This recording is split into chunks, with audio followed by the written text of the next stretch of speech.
शेर और चीते की लड़ाई में सियार की मौज। किसी जंगल में एक शेर और एक चीता रहता था। वैसे तो शेर बहुत बलवान होता है, किंतु वह शेर बूढ़ा हो गया था। उससे दौड़ा नहीं जाता था। चीता मोटा और बलवान था।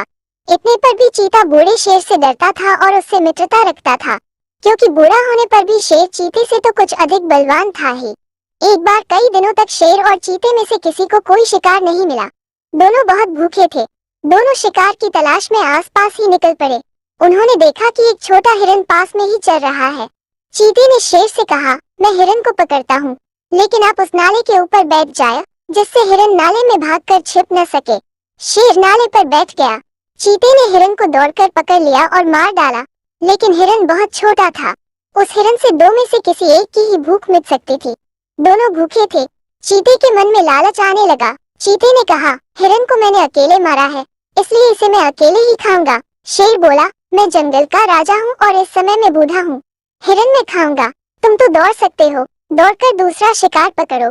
मैं खाऊंगा की होड़ में दोनों का झगड़ा बढ़ गया। वे दोनों आपस में दांत और पंजों से लड़ने लगे।